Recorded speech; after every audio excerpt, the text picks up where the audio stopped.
ఇప్పుడే ఆనంద్ చెప్పిండు మీ గ్రామాలలో మీరు చెట్ల కింద కూర్చొని ఆ రచ్చబండ మీద కూర్చొని పంచాయతీ ఆఫీస్ లో కూర్చొని 10 మంది ఎమ్మెల్యేలు ఎక్కడ పోయినరు మీకు తెలియదా? ఏడున్నారు తెలుసు కదా. మరి మీ స్పీకర్ గారేమో వాళ్ళు మా పార్టీలనే ఉన్నారు అంటుండ్రు. మరి మన పార్టీలు ఉంటే ఇక్కడికి రావాలి కదా, మాతో పాటు కూర్చోవాలి కదా, రావాలా లేదా? మరి మన పార్టీలు ఉన్నాడు మేము కూర్చున్న వేదిక మీద కూర్చొని మాట్లాడాలి కదా. చెప్పేటోనికి ఏమన్నా సిగ్గను ఉన్నదా? తీసుకున్నాడేమో నా పిల్లలు కాదంటుండు, పోయినాడేమో ఆయనకి పుట్టిన పిల్లలే నా పిల్లలు కాదని వీడు అంటుండు. అరే ఇప్పుడు మనిషి జీవితంలో బతకొచ్చు. ఇప్పుడు నేను కూడా 2014లో తెలుగుదేశం పార్టీలో గెలిచిన, నేను కూడా కేసీఆర్ పార్టీలో చేరినప్పుడు నేను ధైర్యంగా చెప్పిన 2 రాష్ట్రాలు అయిపోయినాయిరా నాయన, కాబట్టి మా రాష్ట్రం మేము అభివృద్ధి చేసుకుంటామని చెప్పి జాయిన్ అయినా.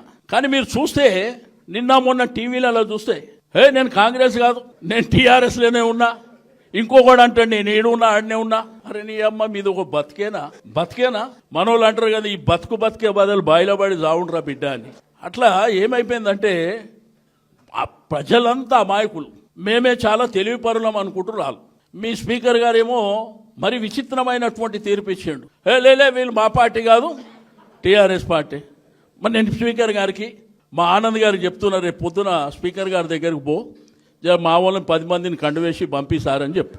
ఆనంద్ ఆడనే ఉంటాడు కాబట్టి స్పీకర్ గారు ఇప్పుడు వికారాబాద్ వస్తలేరేమో, వారి ఇంటికి పోయి 10 మంది మీరు చెప్పారు కదా సార్ తీర్పిచ్చి, కేసీఆర్ సార్ నన్ను పంపించిండు, జర మా కండువలు మాకేసి మా దగ్గరికి పంపించేయండి అని ఆయన ఒక అప్ప చెప్తే ఆయన తీసుకొని వస్తాడు. అరే నీ అమ్మాయి సిగ్గులేని సంసారం అయిపోయింది ఇది. కనీసం ఊర్లో ఉన్నోళ్ళు కానీ పట్టణంలో ఉన్నోళ్ళు కానీ కనీసం చదువుకుంటున్నటువంటి మన పిల్లలు కూడా అరే ఏమనుకుంటారన్న సోయి కూడా లేదు వాళ్ళకి.